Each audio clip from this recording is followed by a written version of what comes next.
The dinner plates were cleared, the wine was breathing, and the notification on Elena's phone lit up the mahogany table for a fraction of a second too long. It was the third time that evening she had angled the screen away, a reflex so practiced it almost looked natural, but the silence that followed was deafening. She smiled, the kind of polished porcelain smile that hides 1,000 fractured truths, and told him he was imagining things again. If you have ever felt the cold shiver of intuition warning you that your reality is about to shatter, stay here. We are just beginning to peel back the layers of this beautiful, dangerous lie. The silence in the penthouse was not peaceful. It was pressurized. It hummed against the floor-to-ceiling windows, vibrating with the low frequency of things left unsaid. Outside, Chicago was dissolving into a blur of gray rain and smeary brake lights, but inside, the air was dry and cold. Mark stood by the kitchen island, his fingers tracing the rim of a wine glass he hadn't drunk from in 20 minutes.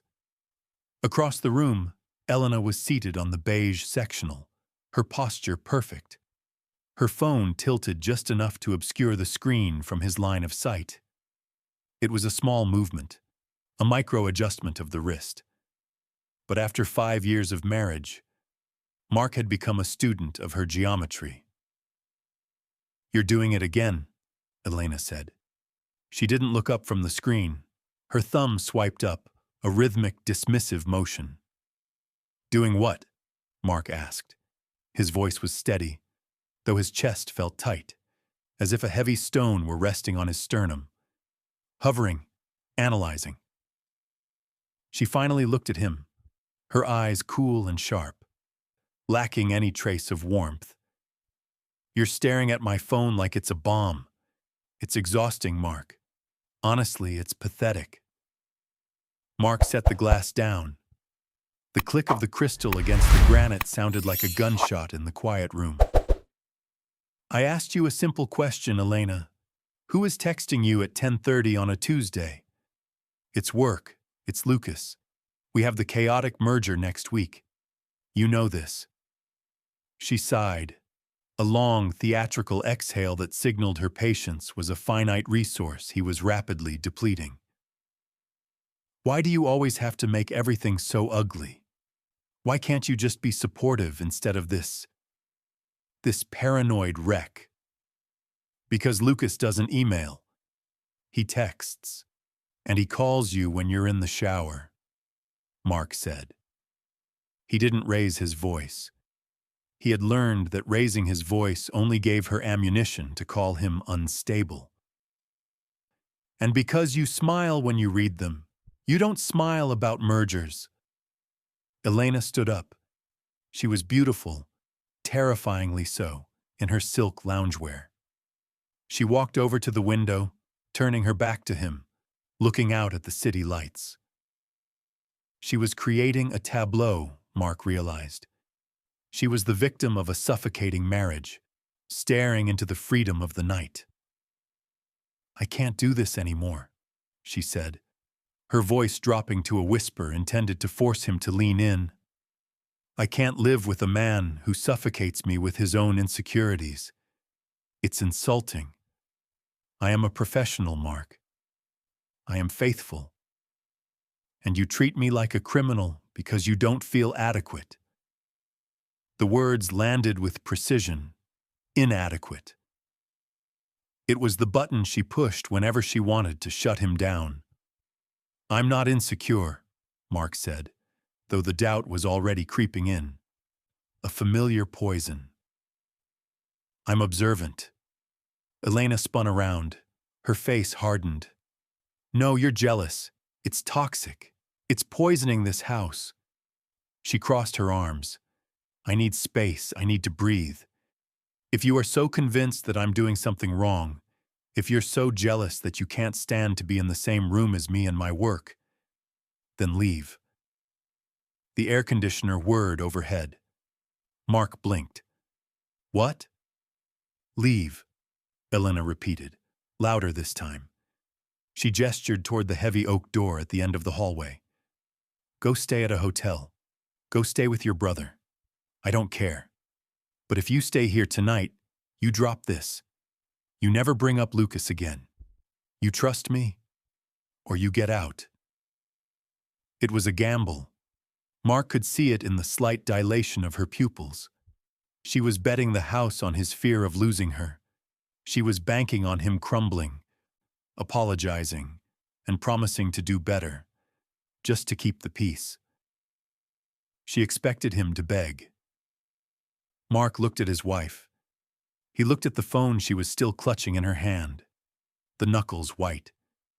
He looked at the life they had built, the expensive furniture, the art on the walls, the cold, empty perfection of it all.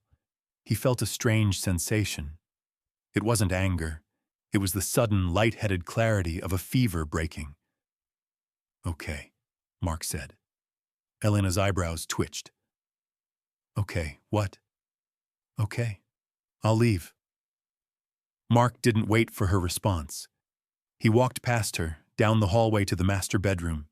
He didn't slam doors. He pulled his leather weekender bag from the top shelf of the closet.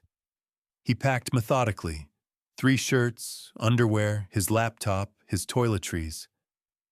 Elena appeared in the doorway of the bedroom, her arms still crossed. But her posture had shifted. The arrogance was still there, but mixed with confusion. She hadn't written this outcome in her script. You're serious? She scoffed. You're actually going to run away because you can't handle being wrong? Mark zipped the bag. The sound was final. He slung it over his shoulder and looked at her. For the first time in months, he didn't feel the need to defend himself. You told me to leave if I was jealous, Mark said, walking past her, careful not to touch her arm.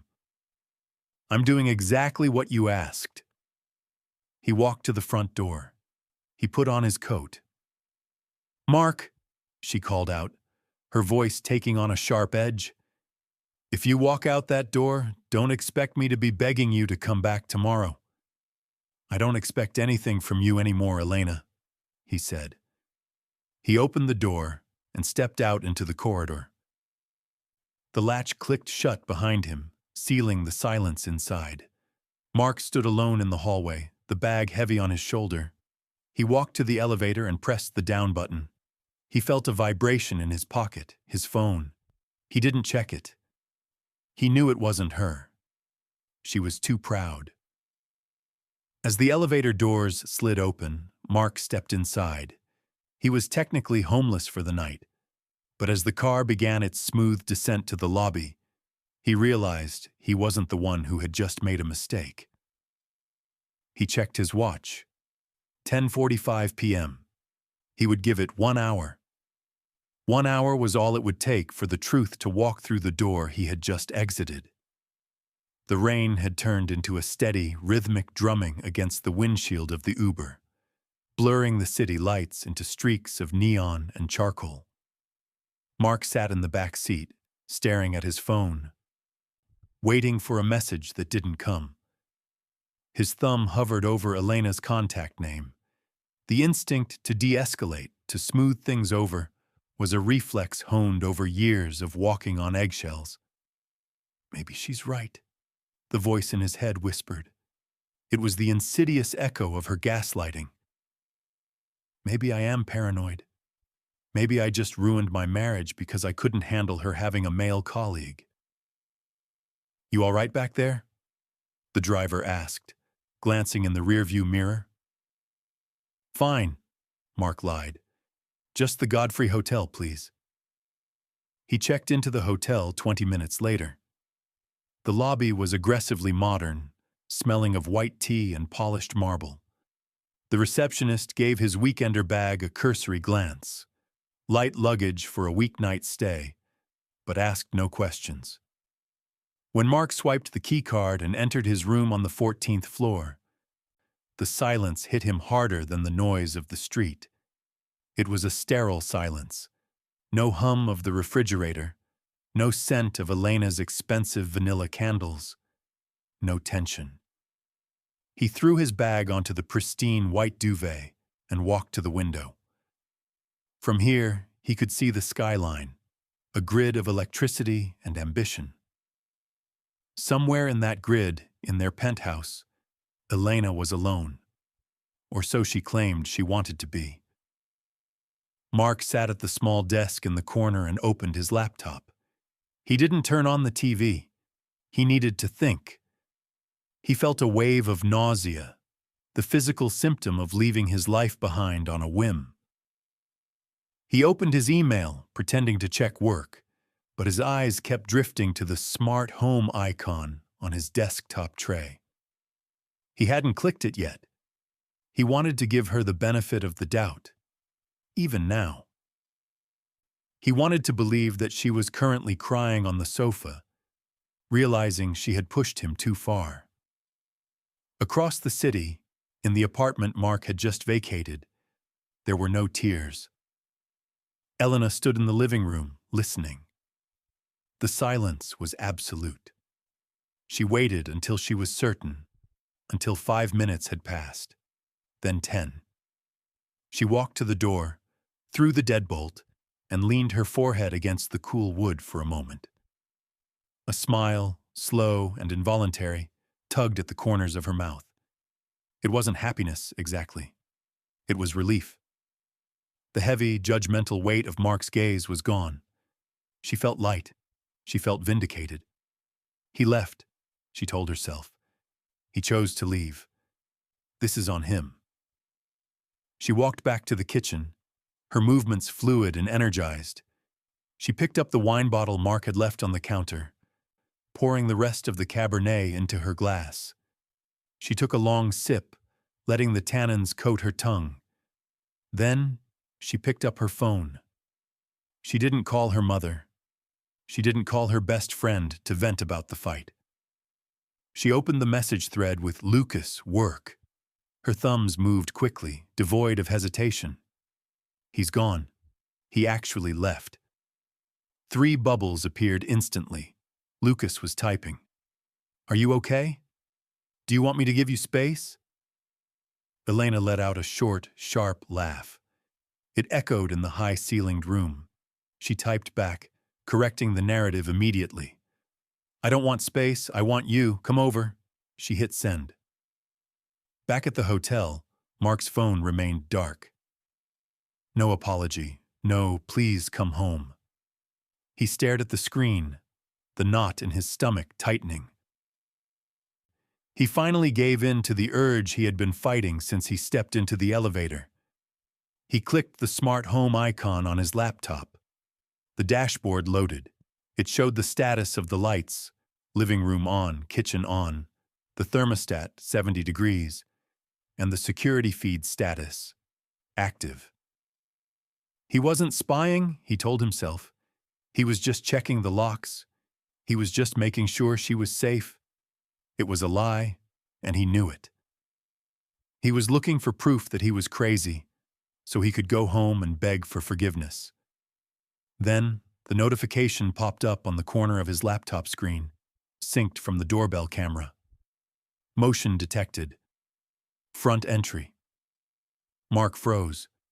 He looked at the time. It had been 45 minutes since he left. He clicked the notification.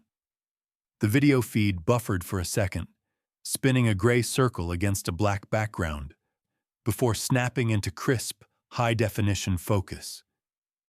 Mark stopped breathing. The buffering circle spun for 3 seconds. 3 seconds where Mark could still pretend that the motion detector had been tripped by a neighbor, a delivery driver, or perhaps just a draft rattling the holiday wreath. He held his breath, the blue light of the laptop screen casting hollow shadows across his face in the darkened hotel room. Then the image snapped into place.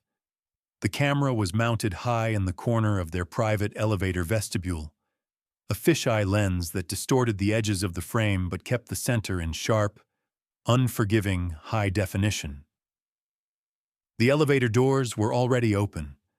Stepping out onto the marble landing wasn't a courier. It was Lucas. Mark didn't gasp. He didn't throw the laptop across the room. He sat frozen, a statue carved out of shock, his eyes scanning every pixel of the man his wife had sworn was just a professional acquaintance. Lucas looked comfortable, too comfortable. He wasn't wearing business attire. He was in dark jeans and a cashmere sweater, the kind of casual elegance that suggested a date, not a crisis meeting about a merger. In his left hand, Lucas held a bottle of wine. Mark looked at the timestamp in the corner of the video feed, 11:02 p.m. He did the math, and the math made him nauseous. Mark had left the apartment at 10:40. He had waited for the elevator, walked to the street, and waited 5 minutes for his ride. That meant Lucas hadn't just dropped by spontaneously. He had been summoned. Or worse, he had been waiting nearby, hovering just outside the perimeter of their marriage, waiting for the signal that the obstacle had been removed. On the screen, Lucas didn't knock. He didn't ring the doorbell. He simply stood there and waited, checking his reflection in the brass knocker. A moment later, the heavy oak door opened. Mark leaned in, his nose inches from the screen, searching for a sign of distress on his wife's face. He looked for red eyes, a tear-stained cheek, anything that would validate the story that she was the injured party, heartbroken by her husband's paranoid outburst. Elena stepped into the frame. She was still wearing the silk robe, but she had reapplied her lipstick. She wasn't crying. She was smiling. It was a soft, inviting smile, one that Mark hadn't seen directed at him in months. She reached out and touched Lucas's arm, a gesture so familiar and intimate that it felt like a physical blow to Mark's chest. There was no audio on the exterior camera, only the silent pantomime of betrayal. Lucas said something that made Elena throw her head back slightly in laughter. He held up the wine bottle. She stepped back, widening the opening, ushering him into the sanctuary that Mark had been exiled from less than an hour ago. Lucas stepped across the threshold. Elena followed him, her hand lingering on the doorknob for a split second before she closed it. The feed returned to the stillness of the empty hallway. The motion detector timed out. The screen went black. Mark sat back in the hotel chair, the leather creaking beneath him. The room felt suddenly freezing. The reality of what he had just witnessed settled over him like a shroud. This wasn't a misunderstanding. This wasn't a wife seeking comfort from a friend after a fight. This was a transition. She had told him to leave if he was jealous. She had framed his departure as a punishment for his insecurity, a test of his trust. But it wasn't a test. It was a clearance operation. She needed the apartment empty, and she had manipulated him into vacating it voluntarily. Mark looked at his phone. It was silent. No texts, no calls. He looked back at the laptop. He knew he should close it. He knew that what happened next behind that closed door was something no husband should ever have to witness. But the anger was beginning to burn through the shock, a cold, blue flame of clarity. He navigated away from the exterior camera and clicked on the internal security tab. They had installed the cameras 2 years ago after a break-in down the street, one in the hallway, one in the main living area. Elena often forgot they were there, or perhaps, in her arrogance, she assumed Mark wouldn't have the spine to check. He clicked on the camera labeled Living Room. The feed loaded instantly. The living room camera feed flickered into existence, a wide-angle view of the space Mark had paid for, decorated, and lived in. The room was bathed in the warm, amber glow of the floor lamps Elena preferred in the evenings. It looked cozy, inviting, a stage set for a romantic night in. Mark sat in the darkness of the hotel room, his hand trembling slightly as he adjusted the volume on his laptop. The audio feed was tinny, a low-fidelity hiss that made the voices sound like they were coming from underwater, but the words were discernible enough to cut through him. Elena was walking into the frame, carrying 2 glasses of wine. She moved with a lightness he hadn't seen in years, a sway in her hips that was performative and seductive. Lucas was already seated on the sofa, Mark's spot, leaning back with an arrogant familiarity, his arm draped across the cushions as if he owned the place. "He didn't put up a fight?" Lucas asked. His voice was deeper than Mark expected, smooth and amused. Elena handed him a glass and sat down, not on the adjacent armchair, but right next to him, tucking her legs up beneath her. "Mark, please. He's predictable. I pushed the jealousy button, and he's short-circuited. It's too easy." Mark felt the blood drain from his face. It wasn't just the proximity of their bodies that sickened him. It was the casual cruelty. She wasn't just cheating. She was dissecting him. "I thought he'd be more difficult," Lucas said, taking a sip of the wine, the vintage Bordeaux Mark had been saving for their anniversary. "Considering." "He's convinced he's the problem," Elena laughed, a sound that was sharp and bright. "That's the beauty of it. I told him he was suffocating me with his insecurity. I told him to leave if he couldn't trust me. And the idiot actually walked out to prove he wasn't controlling." She clinked her glass against Lucas's. "So, thank you, Mark.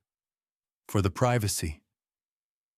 Mark watched the screen, his chest heaving. This was the woman who had cried in therapy sessions about wanting to communicate better. This was the woman who had accused him of being paranoid 2 hours ago. She wasn't just lying. She was architecting a reality where he was the villain so she could play the victim while indulging in her vices. He watched as Lucas set his glass down on the coffee table. Without a coaster, Mark noted with a strange, detached fixation, and reached for Elena. He ran a hand through her hair, and she leaned into his touch, her eyes closing. It was a gesture of intimacy that implied a long history. This wasn't a first-time encounter. This was a routine they had finally brought home. "Are you sure he won't come back?" Lucas asked, his hand drifting to her shoulder. "He's at a hotel," Elena murmured, her voice dropping. "He's probably staring at the ceiling, feeling guilty, wondering how he can make it up to me tomorrow. He won't come back tonight. He's too afraid of losing me." Mark felt a cold hardness settle in his gut, replacing the nausea. The fear of losing her evaporated, replaced by a terrifying clarity. He wasn't afraid anymore. You can't be afraid of losing something that never existed. The Elena he thought he was married to was a fiction. The woman on the screen was a stranger who held him in contempt. He moved his cursor to the bottom of the video window. His finger hovered over the record button. He didn't need to see any more. He didn't need to watch them undress. The betrayal was already complete in the conversation. The physical act was just a footnote to the emotional assassination he had just witnessed. He clicked record. He let the software capture 5 minutes of their interaction. The laughter, the touching, the mocking discussion of his fragile ego.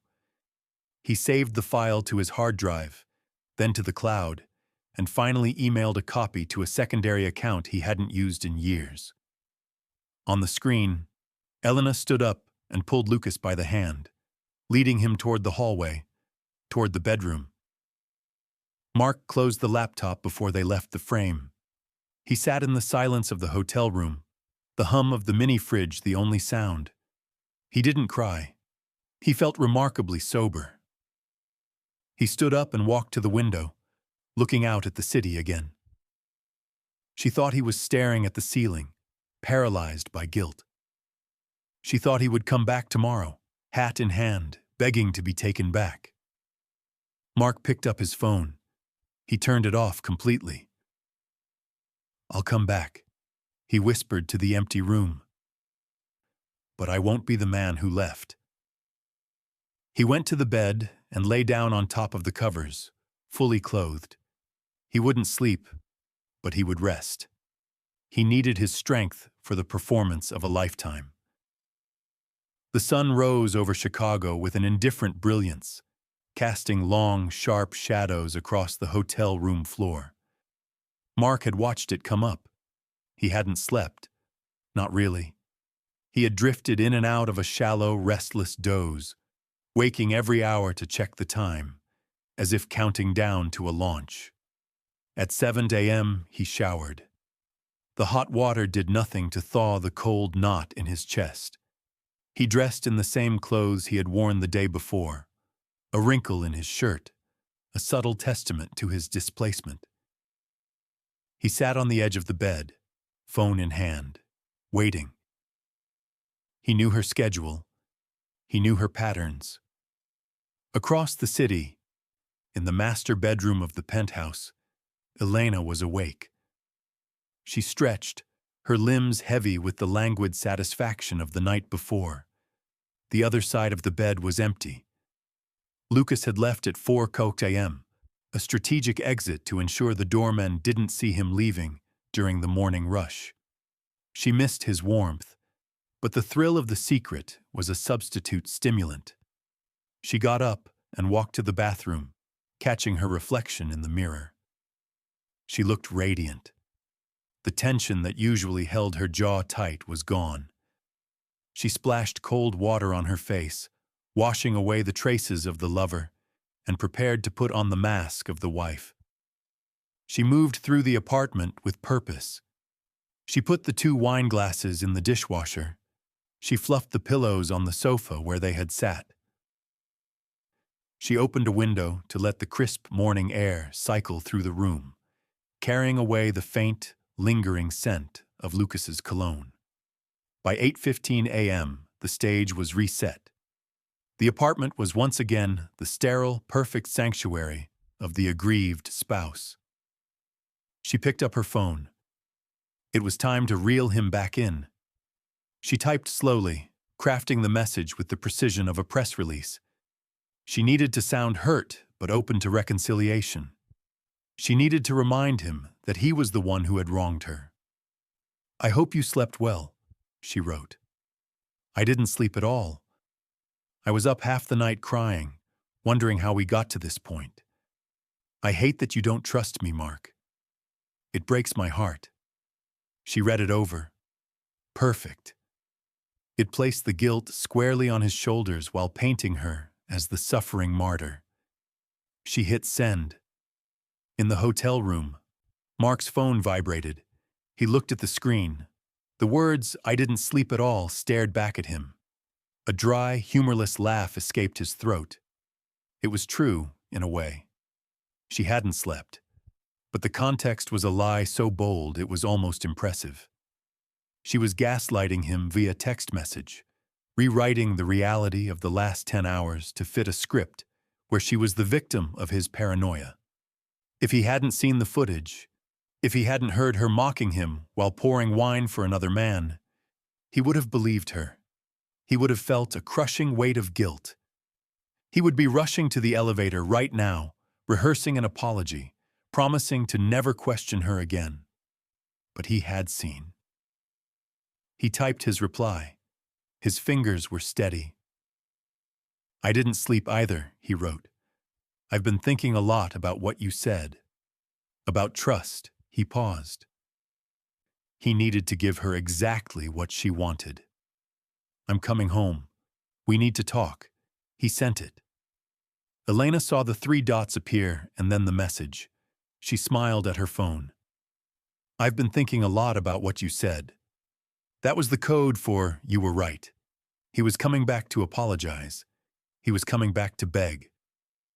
She replied, "Okay, I'll be here. Please, Mark, just come with an open mind." I can't take any more accusations. Mark read the final line. I can't take any more accusations. He stood up, grabbing his weekender bag. He checked out of the hotel digitally. He didn't need to speak to anyone. He had a job to do. No more accusations, he said quietly to himself as he walked out into the hotel corridor. Just facts. He took the elevator down, the descent feeling faster this time. The city awaited him, noisy and oblivious, but Mark moved through it with the terrifying calm of a man who held the demolition codes to his own life. He hailed a cab. Where to? The driver asked. Mark gave the address. It was time to go home and play the part of the fool one last time. The elevator ride to the penthouse took 45 seconds. Mark counted them. In the past, this ascent had always felt like a transition from the noise of the world to the sanctuary of his home. Today it felt like a ride to the gallows, though he wasn't the one who would be hanging. The doors slid open with a soft chime. The hallway was empty, the marble floor gleaming under the recessed lighting. Mark stepped out, the weight of his bag cutting into his shoulder. He keyed in the code, 1988, the year Elena was born, and the lock disengaged with a heavy, mechanical thud. He pushed the door open. The first thing that hit him was the smell. It wasn't the usual scent of vanilla and expensive cedar. It was the sharp, chemical tang of lemon verbena, surface cleaner. It was the smell of erasure.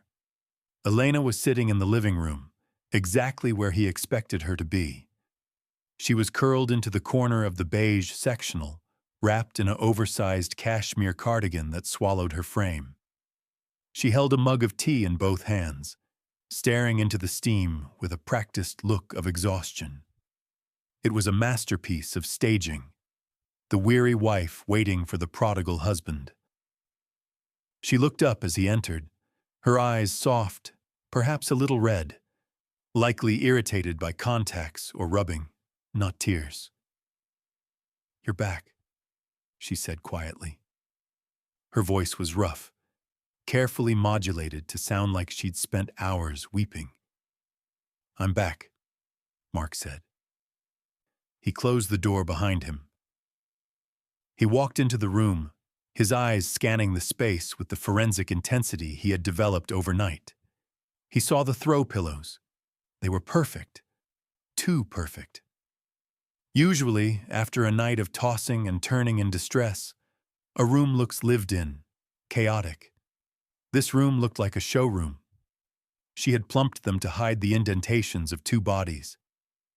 "I made tea," Elena offered, gesturing to the pot on the coffee table. "I didn't know when you'd get here."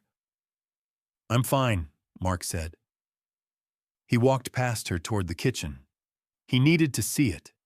He needed to see the physical confirmation of the digital ghost. The kitchen was spotless. The counters had been wiped down. The wine bottle, the expensive Bordeaux they had been saving, was missing from the rack. It wasn't on the counter. It wasn't in the recycling bin under the sink.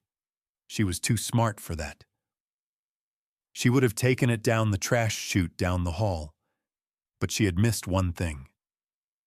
The dishwasher was humming, a low, rhythmic sloshing sound. "You're doing dishes?" Mark asked, his back to her. "I thought you said you were up all night crying." He heard the rustle of fabric as Elena shifted on the couch. I needed to do something, to distract myself. Cleaning helps me think. I felt like the apartment was closing in on me. Mark stared at the stainless steel panel of the machine.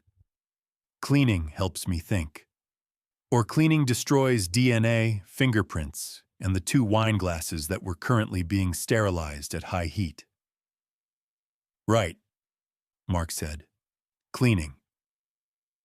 He turned around and leaned against the granite island. He looked at his wife. She looked small from this distance, fragile even. It was terrifying how good she was at this. If he hadn't seen Lucas's hand in her hair, he would have crossed the room right now to comfort her. He would have apologized for making her feel unsafe. "Mark, please," Elena said, setting her mug down. "Don't stand there looking at me like I'm an enemy. I'm trying here. I'm trying to move past what you said yesterday. But you have to meet me halfway. You have to admit that your jealousy it's out of control." She was doubling down. She wasn't just hiding the affair. She was using it to reinforce the cage she had built for him. Mark walked into the living room. He didn't sit on the couch next to her. He pulled the leather armchair, the one that faced the sofa, around so he was directly opposite her. It was an interview setup. An interrogation. "I want to fix this," Mark said, his voice level. "I want to be completely honest with you. No more secrets. No more hiding things on our phones." Elena nodded, a look of relief washing over her face. She thought she had won. She thought this was the surrender. "That's all I want, Mark. Transparency. Trust." "Good," Mark said. He reached into his bag and pulled out his laptop. Elena frowned slightly. "What are you doing? Can't we just talk?" "We are going to talk," Mark said. He opened the laptop and set it on the coffee table between them, the screen facing her. "But first, I think we need to review the timeline of last night, just to make sure we're on the same page about the suffering." Elena's eyes flicked to the laptop, then back to his face. For the first time, a crack appeared in the porcelain mask, a tiny, imperceptible twitch of a muscle in her jaw. "Mark, what is this?" "Transparency," Mark said. He hit the spacebar. The video player opened in full screen, casting a harsh, bluish-white glow that cut through the warm, ambient lighting of the living room. Mark didn't look at the screen. He had already memorized every frame. He looked at Elena. He wanted to remember this moment. He wanted to remember the exact second the arrogance died. On the screen, the timestamp read 11:02 p.m. The silent footage from the elevator vestibule played first. Lucas appeared, leaning against the marble wall, checking his reflection. Then the door opened. Elena appeared. In the living room, the real Elena stopped breathing. Her hand, which had been reaching for her tea, froze in midair. Her eyes widened, not with the innocent confusion she usually feigned, but with the primal terror of an animal realizing the trap has already snapped shut. "Mark," she whispered, her voice barely audible. "What?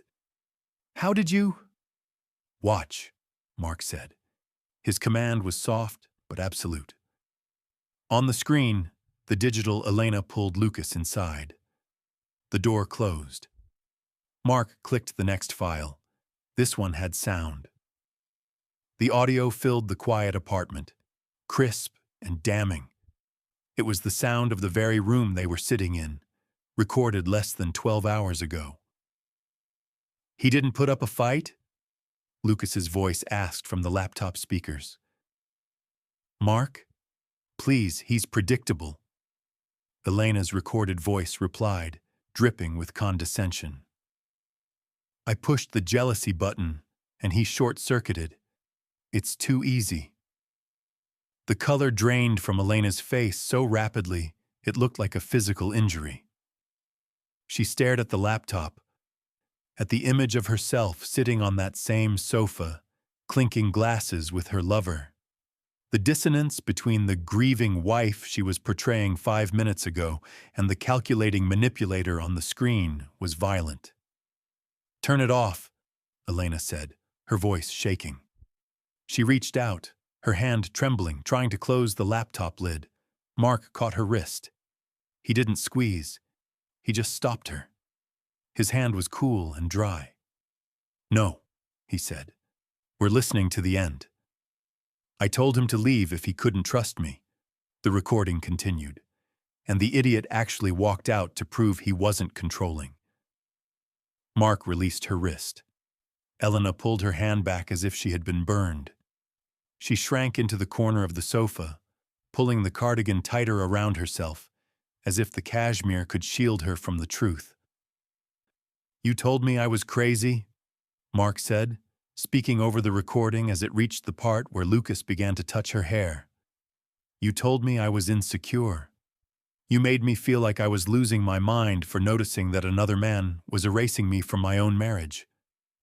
"Mark, it's not—" "It was just one night," Elena stammered, tears finally spilling over. These were real tears now, tears of panic and self-preservation. "We were just talking. It was a mistake. I was angry. I didn't mean those things." "You meant every word," Mark corrected her. "You called me an idiot. You laughed about it." He paused the video just as the on-screen couple stood up to head toward the bedroom. The image froze on Elena's face, a face full of desire and triumph. "I didn't leave because I was jealous, Elena," Mark said, his voice terrifyingly calm. "I left because you gave me an order, and while I was sitting in a hotel room wondering if I was a bad husband, you were here, in our house, proving that my instincts were flawless." Elena looked up at him, her face streaked with mascara. She tried to rally, tried to find some footing in the wreckage. "So what? You spied on me? That's illegal, Mark. You recorded me in my own home?" "Our home," Mark said, "and I didn't spy. I checked the security system to make sure you were safe. Imagine my surprise." He closed the laptop with a snap. The sound signaled the end of the trial. The verdict was in. "You wanted me to leave if I was jealous," Mark said, standing up. "But I'm not jealous anymore. Jealousy requires uncertainty. It requires hope that you might be wrong. I don't have any hope left." He looked down at her. She looked small, exposed, and utterly defeated. The power dynamic had flipped so completely that the air in the room felt thin. "You played a game, Elena," Mark said, "and you lost." The silence that followed Mark's declaration was different from the silence of the night before. It wasn't pressurized or waiting to be broken. It was the heavy, final silence of a structure that has already collapsed.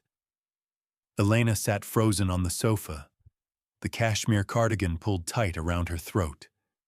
Her eyes darted between Mark and the laptop, searching for a lever she could pull, a button she could push to reset the scene. But the machinery of her manipulation was broken. She had called him jealous, and he had proven he was observant. She had told him to leave, and he was about to, permanently. "Mark," she said, her voice cracking, stripped of its usual polish. "We can fix this. Couples come back from worse. I can cut Lucas off. I'll delete his number right now. Look." She fumbled for her phone on the cushion, her hands shaking so badly she dropped it. It clattered onto the hardwood floor, a pathetic, jarring sound. Mark didn't look at the phone. He walked past her, toward the bedroom. "You don't need to delete anything, Elena. You're free to text him as much as you want now." He entered the master bedroom. It felt like walking into a stranger's room. He opened the closet, the walk-in they had designed together, and pulled down his large suitcase. He didn't pack everything. He didn't want the suits she had picked out for him or the watch she had given him as an apology for a forgotten birthday 3 years ago. He packed only what was essential: his passport, his personal files, the framed photo of his sister, and the few shirts that felt like his, not part of the costume she had dressed him in. Elena appeared in the doorway. She wasn't standing tall anymore. She was leaning against the frame for support. "You can't just end a 5-year marriage in 10 minutes, she pleaded. Because of one mistake? Mark zipped the suitcase. He turned to face her. "It wasn't one mistake, Elena. It was the sustained effort to make me doubt my own sanity. That's not a mistake. That's a campaign."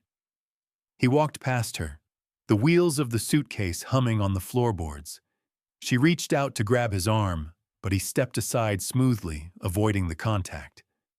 It wasn't a violent dodge, just a removal of access. "Where will you go?" she asked, her voice rising in panic as he reached the front door. "Everyone thinks we're happy. What will you tell people?" "What will you tell my parents?"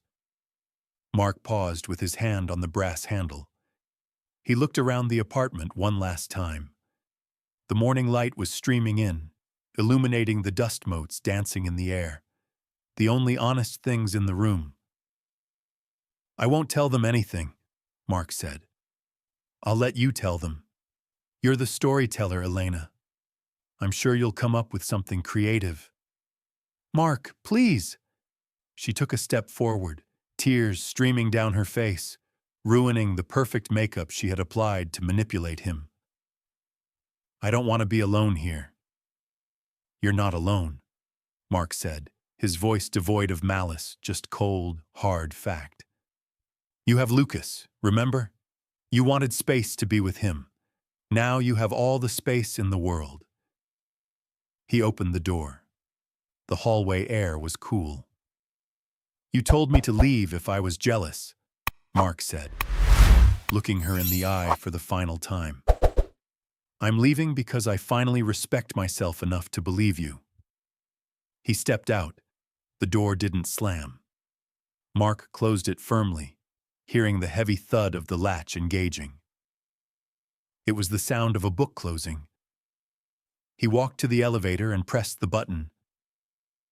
As he waited, he imagined Elena on the other side of the wood, standing in the beautiful, silent prison she had built for herself. He felt a weight lift off his chest, a physical sensation of expansion. The elevator arrived. Mark stepped in and pressed the button for the lobby. As the doors slid shut, cutting off the view of the penthouse hallway, he didn't look back. He took out his phone and deleted the smart home app. The screen went black. The feed was cut. He was offline, disconnected, and for the first time in years, completely, exhilaratingly awake.